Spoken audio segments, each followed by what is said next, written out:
The morning began like any other in the quiet cul-de-sac of Willow Oaks Estates. The air was still, the sprinklers ticking rhythmically across perfectly manicured lawns, and the scent of dew lingered in the cool sunlight. Mark Evans sipped his coffee on the front porch, watching his golden retriever, Bailey, chase a blue ball down the driveway. For years, their life here had been simple, peaceful, almost idyllic.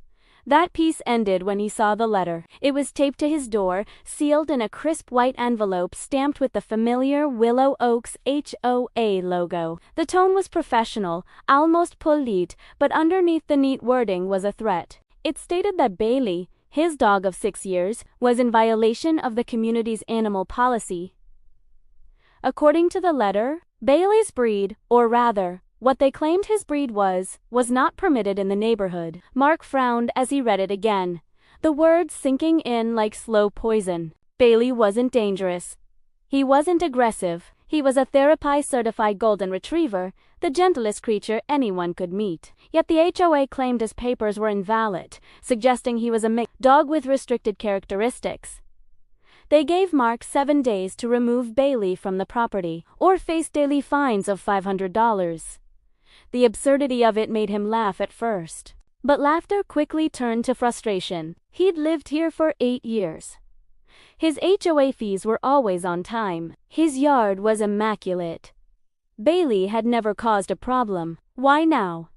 He walked the letter inside and placed it on the kitchen counter. Across the room, his wife, Emily, noticed his expression. She didn't need to ask. She could see the anger building behind his calm exterior. Bailey wagged his tail at Mark's feet, completely unaware that his very existence was now under scrutiny. That night, Mark sat at his computer, rereading the HOA bylaws. Nowhere did it list golden retrievers as restricted breeds. It did, however, include a vague clause allowing the board to evaluate any pet deemed unsuitable to community standards. The language was slippery. Intentionally so. He began to suspect there was more behind this than a simple misunderstanding. The next morning, Mark approached the HOA office, a small, neatly painted building at the edge of the neighborhood park. Inside, behind a large oak desk, sat the HOA president, Margaret Dillon. Residents called her Margie, though never to her face. She was known for her sharp tone,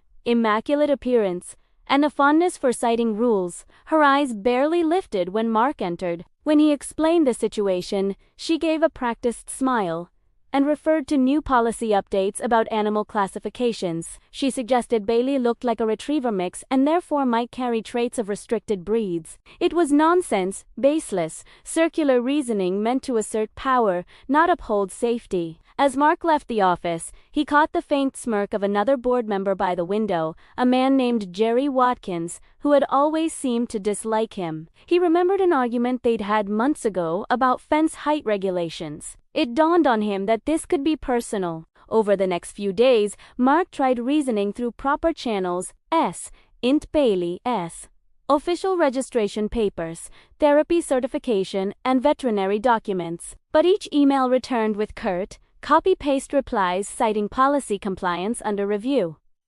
It was clear the board wasn't listening. Neighbors began whispering. Some sympathized quietly, afraid to speak too loudly. Others avoided eye contact altogether, fearing the HOA's watchful eye might turn on them next. Mark started to notice cars slowing down near his house, board members taking pictures of his yard, even a drone hovering overhead one afternoon. The invasion was subtle but persistent. The fines started next. $500 a day, deducted automatically through his HOA billing portal. When he called to dispute the charges, the office said his appeal was pending. It was in Bailey, innocent as ever, still greeted Mark at the door every evening, his tail wagging, unaware that he had become the center of a neighborhood war. But Mark's patience was wearing thin. He could feel the weight of humiliation pressing down, the realization that people he'd once waved to every morning now saw him as a rule breaker. One evening, while scrolling through his messages, he found a notice in his mailbox. This one was harsher. It stated that if Bailey remained past the 7-day deadline, TOA will take action in accordance with community enforcement policies. The wording was vague but ominous. Mark sat by, his fists clenched. Something about this wasn't just bureaucracy. It was targeted, personal, vindictive, and the more he thought about it, the clearer it became. Someone wanted him to break. He opened his laptop again, this time not to reread bylaws, but to type out a different kind of email, one addressed to his lawyer. By morning, he had an appointment scheduled. He knew it was time to fight back. Because if they wanted to play games with policies and loopholes, they were about to learn what real consequences looked like. As Mark watched Bailey asleep by the window, the soft glow of the rising sun painted the house in gold. He felt calm, but beneath that calm was fire. The HOA thought they could bully him into silence. They were wrong. The next move would be his. The next morning came with a quiet tension that hung in the air like fog. Mark woke early, made coffee, and glanced at Bailey sleeping peacefully on the rug. The dog's calmness only fueled his determination. This wasn't about money anymore. It was about principle. About standing up to people who thought power gave them the right to bully others.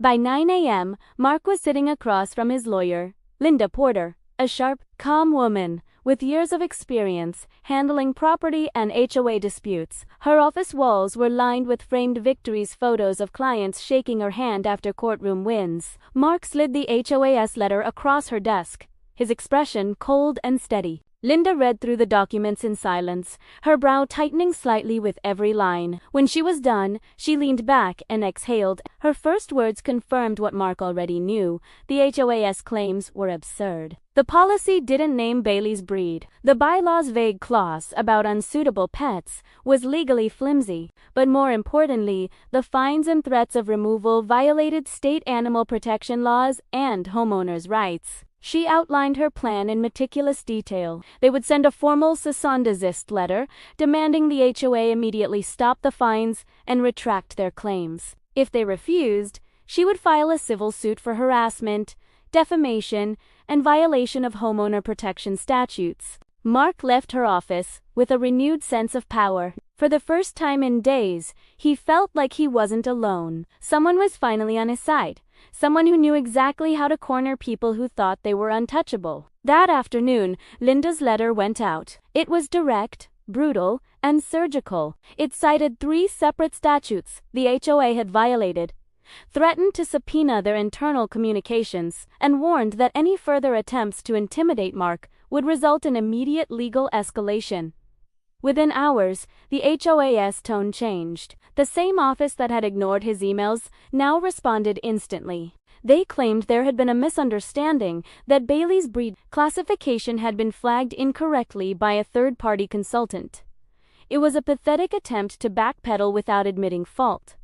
But Mark wasn't satisfied. He knew their sudden retreat wasn't out of goodwill, it was damage control. Over the next few days, things grew stranger. Mark noticed unfamiliar cars parked near the HOA office. Residents whispered that a special emergency meeting had been called. Rumors swelled that several board members were panicking, worried about legal exposure. Some even suggested that Margaret Dillon, the HOA president, had overstepped her authority by targeting Mark without a proper board vote. The cracks were showing. Meanwhile, Linda began digging deeper. Through public records, she uncovered something damning. The HOA had recently renewed its insurance coverage, but under an outdated liability policy. That meant if Mark's lawsuit moved forward, they'd be paying out of pocket. Every board member would be personally exposed. When Linda revealed this, Mark smiled for the first time in weeks. The power dynamic had shifted completely. Word spread fast. Neighbors who had avoided him started stopping by again. Some apologized quietly, others offered to testify. One even admitted that Margaret had been telling people Bailey was half pit bull, a false claim designed to stir fear. It was manipulation, plain and simple. Then, just as things started to calm, another letter arrived. This one wasn't official. No stamp, no logo, just handwritten words on a folded sheet of paper slipped under his door at night. "You're making this worse for everyone. Drop it before you regret it." No signature. No clue who had written it, but the message was clear. Someone in the HOA wasn't ready to back down. Mark brought the note to Linda. She photographed it, logged it as evidence, and instructed him to install cameras. If they were trying to intimidate him, it was about to backfire spectacularly. That weekend, the footage caught something shocking. Around midnight, a car stopped in front of Mark's house. The driver stepped out, a man wearing a hoodie, head down, but the plates were visible. When Linda's investigator traced them, the name came back: Jerry Watkins, the same board member who had smirked at Mark weeks ago. It was the confirmation they needed. Harassment, caught on camera. By Monday morning, Linda had filed for a restraining order against Jerry and notified the HOA of pending legal action. The neighborhood buzzed with gossip. The story spread faster than wildfire. The board was being sued. One of their own was caught trespassing, and Mark Evans, the man they tried to bully, now had the law on his side. Margaret tried to do damage control, sending out carefully worded emails about cooperation and internal investigations. But no one believed her anymore. The image of the powerful, untouchable HOA was crumbling. Meanwhile, Bailey had become something of a local symbol. Kids waved to him on walks. Neighbors whispered about the dog who beat the HOA. Even people from nearby communities began messaging Mark, sharing their own stories of HOA abuse. The pressure was building, not just legally, but socially. Margaret's grip on the neighborhood was slipping, and she knew it. That's when Mark received another notice, this one from the HOA's lawyer. It was short, defensive, and clearly desperate. They demanded that Mark cease public defamation and refrain from recording or publishing HOA members. Linda laughed when she read it. The HOA was spiraling, trying to regain control by throwing empty threats. But what they didn't know was that Linda had already filed the first motion in court. The hearing date was set, the lawsuit was real. And as Mark watched the sun dip below the quiet houses of Willow Oaks that night, it could feel it, the calm before the storm. The HOA had drawn first blood.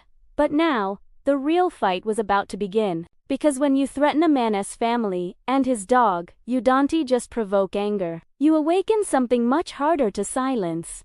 The following week, the tension in Willow Oaks Estates could be felt in the air. Thick, uneasy, almost electric. Every passing glance between neighbors carried suspicion. Some had begun whispering about a lawsuit war. Others were terrified of being dragged into it. But for Mark Evans, there was no turning back. The HOA had gone too far, and he wasn't about to back down. Not now, not when the truth was so close to the surface. But the HOA wasn't done fighting either. The first counterattack came quietly, disguised as a routine compliance audit. The HOA sent an inspector to Mark's property, citing AG, landscaping irregularities, and improper fencing dimensions. It was laughable. The same yard they depraised in community newsletters was suddenly known complete. Mark watched from the window as a man with a clipboard circled his house, snapping photos of bushes and measuring the height of his fence posts. Bailey barked from inside, pacing nervously as the stranger lingered by the gate. By the time the inspector left, Mark had already forwarded the photos to Linda. She saw it for what it was: retaliation. And under state law, retaliation during an active legal dispute was a serious violation. Another count to add to the growing case. But the board wasn't stopping there. Within days, Margaret Dillon, the Evercom HOA president, launched a public relations offensive. She sent a lengthy community email titled "Maintaining Harmony in Willow Oaks." It was carefully worded, but the subtext was clear. She blamed Mark for creating unnecessary division and accused certain residents of spreading misinformation about the HOA. She never named him, but everyone knew. The next morning, Mark noticed something chilling. Neighbors who had once smiled at him now turned away. A few parents began crossing the street when Bailey was outside, pulling their kids closer. Rumors were spreading fast. Someone was telling people Bailey had bitten a resident years ago. It wasn't true. Of course, Bailey's record was spotless. But Margaret knew exactly how to weaponize fear. When Mark walked Bailey that evening, a small group of residents stood by the park gate, talking in hushed tones. Their eyes followed him, filled with quiet judgment. It was a subtle kind of isolation, the kind that erodes trust. One rumor at a time. Linda advised him to document everything. Every message, every flyer, every whisper that made its way back to him. Because while Margaret was trying to win in the court of public opinion, Linda was preparing to win in an actual courtroom. But the HOAS attacks were about to turn darker. A week later, Mark came home from work to find his mailbox hanging open. Inside was another anonymous letter, printed this time, not handwritten. "You're destroying this community. Dogs like yours don't belong here. Maybe someone should make sure it doesn't cause any more trouble." Mark's stomach dropped. The implication was clear. He immediately checked the cameras, and sure enough, the footage showed a car pulling up around 2 a.m., headlights off. A shadowy figure stepped out, dropped something in the mailbox, and drove off. When Linda showed the video to police, they agreed to investigate, but without a clear view of the license plate, it was hard to prove who it was. Still, Mark had a growing suspicion. That same night, he saw a figure standing across the street, tall, broad-shouldered, wearing a hoodie. The man stood motionless for several seconds before walking away. Mark caught only a glimpse of his profile, but it looked like Jerry Watkins. It was becoming clear this wasn't just harassment anymore, it was intimidation. Meanwhile, Margaret doubled down. The HOA called for a special emergency board meeting, inviting all residents to discuss the ongoing disruption caused by litigation. The email was slickly worded, designed to make Mark look like the villain. When the meeting day arrived, the community center was packed. Mark didn't attend, but several neighbors secretly recorded parts of it. Linda later played the footage in her office, Margaret standing at the podium, speaking about community integrity, and how one resident's personal grievances had become a neighborhood crisis. The audience murmured with approval. Some clapped. But not everyone was convinced. A few residents stood up and challenged her, asking why the HOA had targeted a therapy-certified dog in the first place. Margaret deflected, smiling tightly, claiming it had been a safety misclassification that spiraled out of proportion. She painted herself as the victim of online harassment, a woman unfairly attacked for simply doing her duty. It was a calculated performance, one meant to sway hearts before the court date. But what she didn't know was that Linda had already obtained something far more damaging than rumors or sympathy. An internal email chain. One of the board members, a quiet, soft-spoken man named Derek, had reached out to Linda privately. He was tired of the lies. In the emails he provided, Margaret explicitly instructed Jerry and another board member to find a reason to penalize Mark Evans, describing him as uncooperative and arrogant. She even suggested that targeting his dog would apply the right kind of pressure. It was the smoking gun. Linda printed the emails, sealed them in a folder, and smiled. The next hearing was in 2 days, and once those messages hit the record, Margaret's entire defense would collapse. That night, Mark felt a flicker of hope again. He sat on the porch, Bailey's head resting against his leg, the soft hum of crickets in the background. For a moment, it almost felt peaceful again. But then, a car rolled slowly past his house, headlights dim, windows tinted. It didn't stop, but he could feel the eyes watching. This wasn't over. The HOA had started something they couldn't control, and in just a few days, when the truth came out in court, everyone in Willow Oaks would finally see how far the board had gone to destroy one man, all because of a dog. The calm before the storm was ending. The morning of the hearing arrived with heavy gray skies and the kind of silence that carries weight. The roads glistened with last night's rain as Mark drove toward the county courthouse. Bailey's leash coiled neatly in the passenger seat, a reminder of what all this was for.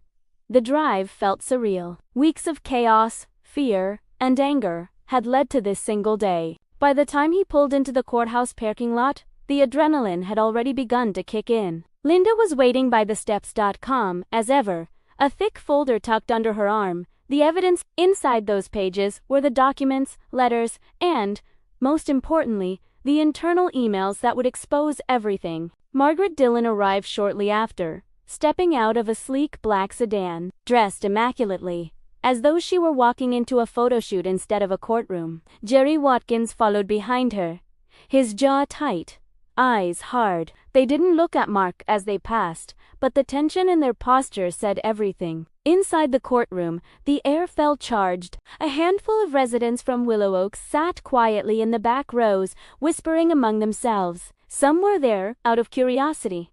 Others, perhaps, out of guilt. Word had spread through the neighborhood that this wasn't just a pet dispute anymore. It was a full-scale lawsuit against the HOA itself. The judge, an older man with a calm but stern demeanor, took his seat promptly at 9. The bailiff called the case Mark Evans versus the Willow Oaks Homeowners Association. Linda began the proceedings. Her voice was steady, composed, deliberate, the voice of someone who knew exactly what she was doing. She outlined the timeline of harassment, the false breed classification, the daily fines, the late-night letters, and the retaliatory inspections. She emphasized that Bailey was a registered therapy animal, and that the HOA had no legal or factual basis for their accusations. Then she opened the folder. The moment she presented the printed email chain, the courtroom shifted. You could almost hear the collective intake of breath as Linda read aloud from Margaret's own words the message instructing board members to apply pressure and make an example out of Evans. Another line ordered Jerry to collect any violations he can find, regardless of legitimacy. Mark watched Margaret's face as the words echoed across the courtroom. Her expression barely changed, but her hands gripped the edge of the table so tightly that her knuckles whitened. Jared looked pale, his eyes darting toward her, as if silently pleading for direction. The judge leaned forward, scanning the papers with furrowed brows. He asked a few pointed questions about process, about authority, about justification. The HOA's attorney stumbled over his answers, trying to reframe the emails as miscommunications and poorly worded internal discussions. But the damage was already done. Linda pressed further, introducing photos, time, and the footage of Jerry at Mark's mailbox in the middle of the night. Each piece of evidence stacked higher and higher, building an undeniable picture of intent, not just negligence, but malice. When it was the HOA's turn to defend, Margaret took the stand. She spoke with forced calm, trying to sound composed. She painted herself as a misunderstood leader, claiming she only wanted to ensure community safety. She even implied that she'd been harassed online by Mark's supporters, trying to twist sympathy back in her favor. But when Linda cross-examined her, the facade began to crumble. One by one, Linda confronted her with contradictions. The dates that didn't match, the policies that didn't exist, the statements that contradicted her own emails. Margaret's tone wavered, her eyes narrowing, her responses turning defensive. Finally, Linda asked the question everyone was waiting for. Señora Dillon, if Mr. Evans' dog was not on the restricted breed list, and if you had no documented complaints from residents, why did you order your board to apply pressure and make an example out of him? The silence that followed was suffocating. Margaret hesitated, her jaw clenching. She looked toward the judge, then at Jerry, then down at her hands. No answer came. The quiet stretched for what felt like an eternity. The judge leaned back slowly, his expression unreadable. But everyone in the room knew the truth had landed. When the session ended, the HOA's lawyer requested a recess to review potential settlement discussions. That phrase alone was enough to confirm what Linda had already expected. They were losing. Outside the courtroom, reporters who had caught wind of the case waited with cameras. The story of a neighborhood HOA trying to ban a therapy dog was too sensational to ignore. Mark avoided the microphones, keeping his focus on what mattered: Bailey's freedom, his family's peace, and holding these people accountable. That evening, back home, Mark sat on the porch again. The sun dipped low behind the rows of pristine houses, casting long shadows across the quiet street. For the first time in weeks, he allowed himself to exhale. But the fight wasn't quite over. The hearing had exposed the truth. Yes, but the HOA wasn't dissolved yet. A second court date was set to determine damages and penalties, and in the days that followed, Margaret began moving quietly, visiting select board members, making calls, trying to salvage what little control she had left. Still, the neighborhood had changed. People started speaking more openly. Neighbors Mark hadn't spoken to in years came forward to share their own stories: unfair fines, threats, petty punishments. It was like a dam had finally broken, and everyone was realizing just how much fear they'd been living under. As night fell, Mark watched Bailey lying on the grass, nose twitching as the evening breeze rolled by. The sound of laughter drifted faintly from a few doors down, families talking freely again. Without fear of violating something, the HOA had ruled this place like a kingdom for too long, and now, its throne was cracking. Mark didn't just want an apology anymore. He wanted accountability. And when the final verdict came, he intended to make sure the entire community would see what happens when power is abused, and when a man decides he has had enough. The second hearing was set for a Thursday morning, 2 weeks after the explosive courtroom showdown. By then, the story had spread far beyond Willow Oaks.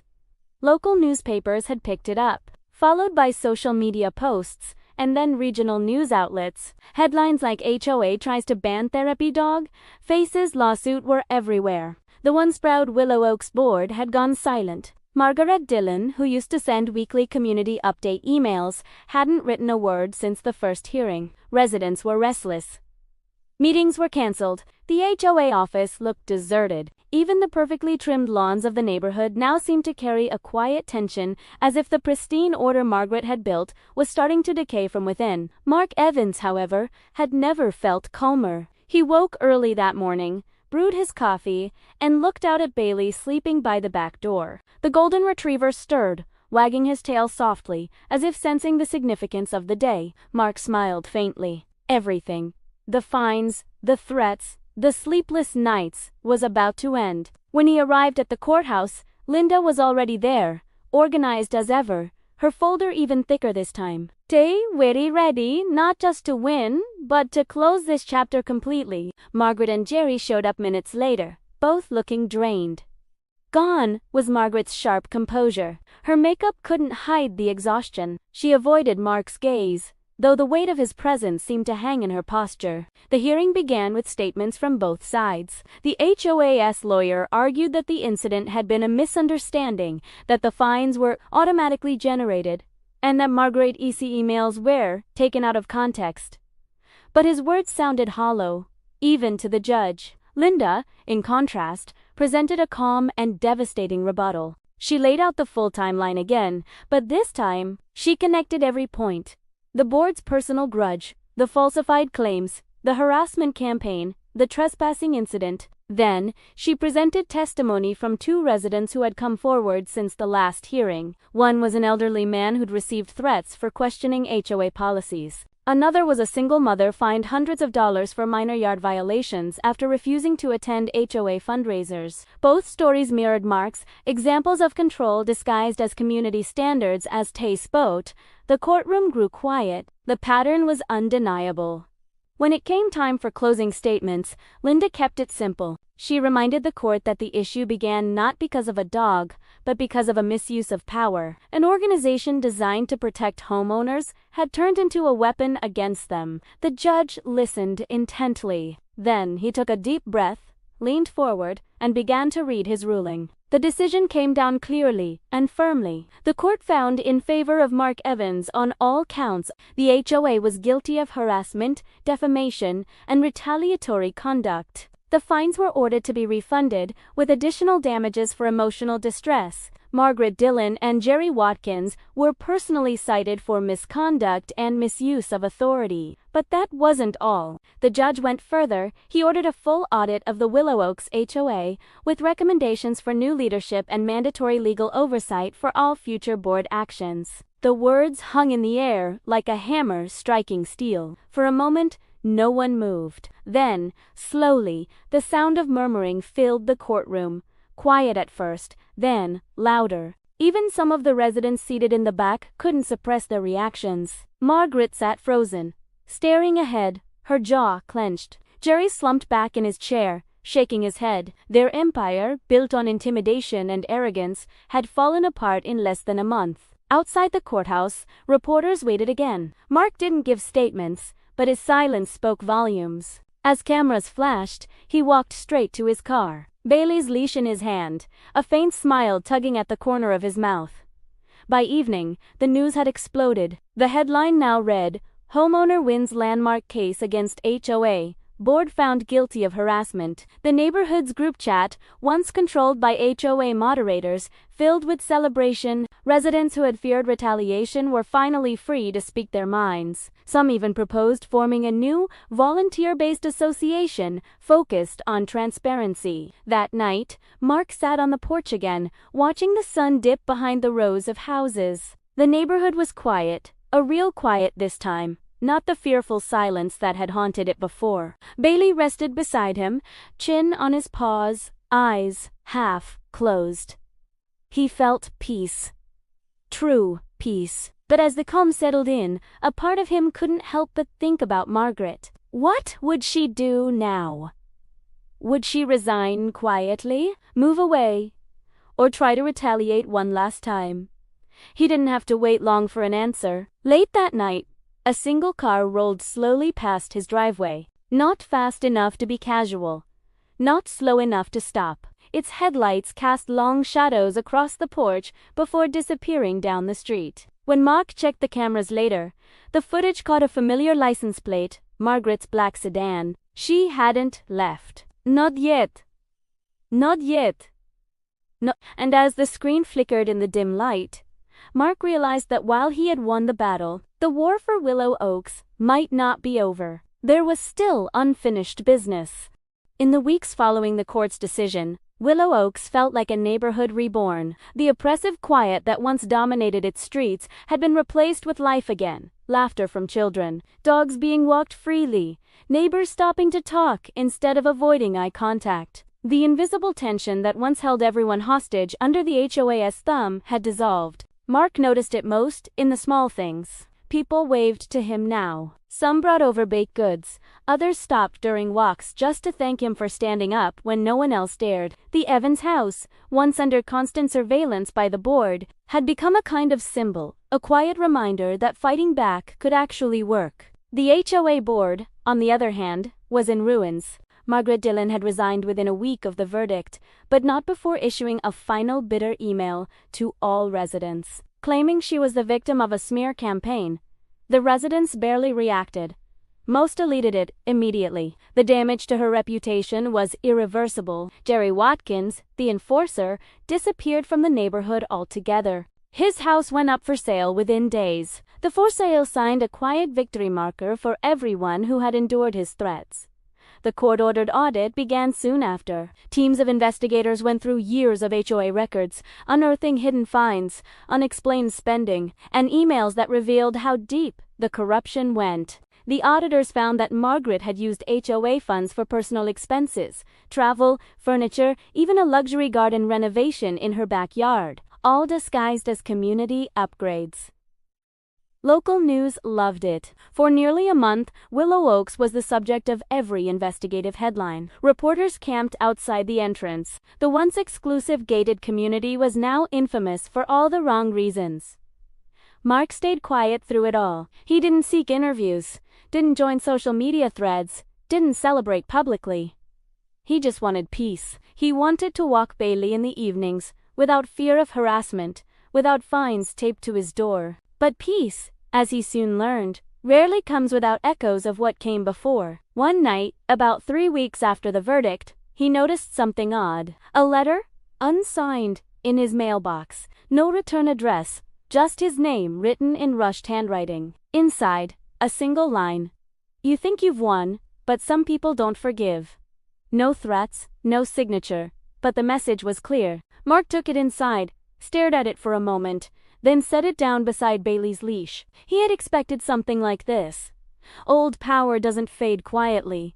It festers. The next morning, Linda called. The audit had turned up something explosive, a list of off-the-book communications between Margaret and a local property developer. The developer had been planning to buy several properties in Willow Oaks, tear them down, and rebuild luxury homes. The HOA, under Margaret's leadership, had been quietly working to push certain residents out, fining them, harassing them, even trying to revoke their rights to keep pets, all to make the homes easier to sell. Mark's name was on that list, so were several other families who had been targeted in similar ways. It all made sense now. The fines, the constant inspections, the hostility toward bailing.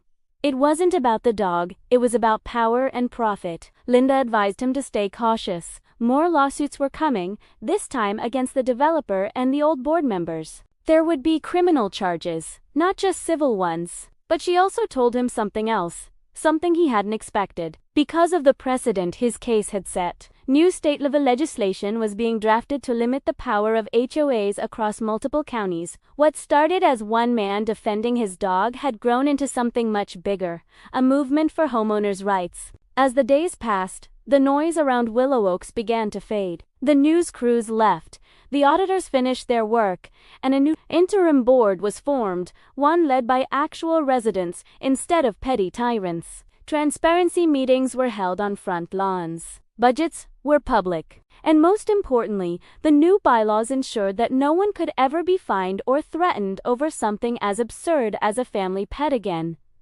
Life slowly returned to normal. One late evening, Mark sat outside on his porch again, just as he had done so many times before. The air was cool, calm, and clear. Bailey lay beside him, tail thumping lazily against the deck. Fireflies blinked in the garden. He thought about everything that had happened, the fight, the fear, the courtroom, the verdict, the message. He had seen how fragile peace could be, and how quickly control could corrupt even the simplest of communities. But tonight, as he listened to the sounds of life returning to the neighborhood, he felt something stronger than peace. He felt pride, not the loud kind, but the quiet certainty that he had done something that mattered. Before heading inside, he took one last look at the street. The lawns were still trimmed, the houses still neat, but they finally looked like homes, not trophies. As he closed the door, Bailey followed him in, curling up by the couch. The golden retriever let out a soft sigh. Content. Mark smiled. The war for Willow Oaks was over, and for the first time in a long time, it truly felt like home. End.